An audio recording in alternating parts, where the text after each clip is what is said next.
அனைவருக்கும் அன்பு வணக்கம் நண்பர்களே. இன்றைக்கி இந்த பதிவில் நம்ம என்ன பார்க்க இருக்கிறோம் அப்படின்னா, அம்பாசமுத்திரத்தோட ரயில்வே ஸ்டேஷனோட ரீடெவலப்மெண்ட் பணியை தான் பார்க்க இருக்கிறோம். இப்போ பார்த்துக்கிட்டிங்க அப்படின்னா, இந்தியன் ரயில்வேல 1300 ரயில் நிலையங்கள் வந்து மறுசீரமைப்பு ரீடெவலப்மெண்ட் வந்து பண்ணிகிட்டு இருக்காங்க. ஸோ இந்த திட்டம் பார்த்திங்கன்னா அம்ரித் பாரத் ஸ்கீம் அப்படிங்கிற திட்டத்துக்கு கீழே இதில் வந்து தமிழ்நாட்டில் இருக்கிற 73 ரயில் நிலையங்கள் வந்து வேலை நடந்துக்கிட்டு இருக்குது. ஸோ அதில் ஒன்று தான் அம்பாசமுத்திரம். இங்கே பார்த்திங்கன்னா நல்லா பார்க்கிங் வசதி, இன் அண்ட் அவுட், அதாவது உள்ளே வந்து வெளியே போகிற அந்த பாதைகள்லாம் வந்து விலாசமாக உருவாக்கியிருக்காங்க. அது இல்லாமல் ஃபுட் ஓவர் பிரிட்ஜ் ஒன்று எக்ஸ்ட்ரா ஒன்று கட்டிகிட்டு இருக்காங்க. இந்த ஃபுட் ஓவர் பிரிட்ஜ் பார்த்திங்கன்னா ஆப்போசிட்டில் இருந்து வர்ற அளவுக்கு ரெண்டு ரோட்டையும் கனெக்ட் பண்ணுற அளவுக்கு நீளமாக வடிவமைச்சிட்ருக்காங்க. இப்போ பார்த்துக்கிட்டிங்கன்னா நம்ம வந்து இப்போ பயன்படுத்திகிட்டு இருக்கிற பாதையில் நடந்து போயிட்டுருக்கோம். ரொம்ப குறுகலான பாதை தான். நிறையா பயணிகள் வண்டிகள் வரும்போது இங்கே நிச்சயமாக ரொம்ப இடைஞ்சலாக இருக்கும் போக்குவரத்துக்கு. ஸோ அதை தொடர்ந்து பார்த்துக்கிட்டிங்க அப்படின்னா இங்கே வந்து பார்க்கிங் இருக்குது. இந்த பார்க்கிங் வந்து அந்தளவுக்கு ஒரு பெரிய பார்க்கிங் இல்லை.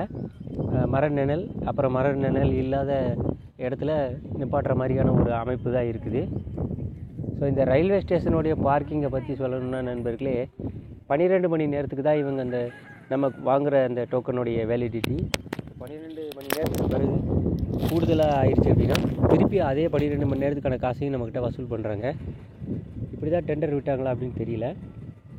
இருந்தாலும் நம்மளுடைய வாகனங்களை நிறுத்துறதுக்கு ஒரு நல்ல இடம் வேணும் இல்லைங்களா, அதுவும் பாதுகாப்பாக இருக்கணும். ஸோ அதுதான் இப்போ கட்டியிருக்கிற பார்க்கிங் வந்து நல்ல ஒரு விலாசமாக அதே நேரத்தில் மேற்கூரையோடு இருக்குது.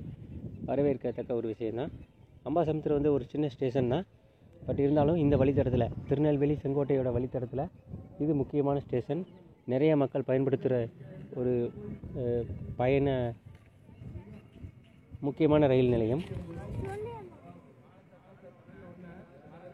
நுழைவு வாயில் இப்போதைக்கு சின்னதாக தான் இருக்குது.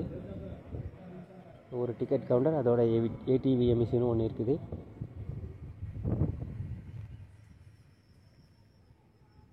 பார்க்கிங் வசதி, அப்புறம் இன் அண்ட் அவுட், அப்புறம் சில பில்டிங்கள் கட்டியிருக்காங்க. இப்போ இருக்கிற ஃபுட் ஓவர் பிரிட்ஜுக்கு பார்த்திங்கன்னா லிஃப்ட் வசதி இருக்குது. இப்போ பயன்படுத்திக்கிட்டு இருக்கிறது. ஆனால் அது வேலை நடந்துகிட்டு இருக்குது. பெரும்பாலும் பார்த்திங்கன்னா அப்படின்னா 1வது பிளாட்பாரத்துலேயே வண்டிகள் வந்துடும். அதனால் மேக்ஸிமம் நம்ம ஃபுட் ஓவர் பிரிட்ஜை பயன்படுத்த வேண்டிய அவசியம் இருக்காது.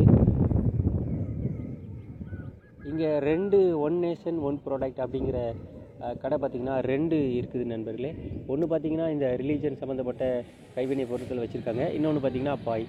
ஸோ இந்த ஏரியாலேயே வந்து பாய் அப்படிங்கிறது வந்து இங்கே ஒரு பிரபலமான ஒரு அடையாளமாகவும் இருக்கும். ஸோ அதனால் இங்கே இருக்கிற பாய்கள் வந்து நல்ல ஒரு வரவேற்பை பெற்றது. அதனால் அதுக்கு ஒரு தனியாக கடை வந்து கொடுத்துருக்காங்க. பணிகள் வந்து சீரான வேகத்தில் நடைபெற்று வருதுன்னு நினைக்கிறேன். ஸோ இதான் புதுசாக கட்டிக்கிட்டு இருக்க ஃபுட் ஓவர் பிரிட்ஜோடைய பில்லர். அதுக்கப்புறம் பார்த்திங்கன்னா பழைய ஃபுட் ஓவர் இப்போ பயன்படுத்திகிட்டு இருக்கிறது இந்த மாதிரி இருக்குது. ஸோ இதோட லிஃப்ட் வேலை வந்து நடந்துகிட்டு இருக்குது. லிஃப்ட் வந்து இன்னும் பயன்பாட்டுக்கு வரல. தேங்க்ஸ் ஃபார் வாட்சிங் ஃப்ரெண்ட்ஸ். இந்த வீடியோ உங்களுக்கு பயனுள்ளதாக இருக்கும்னு நினைக்கிறேன். மீண்டும் ஒரு பதிவில் சந்திக்கலாம். நன்றி, வணக்கம்.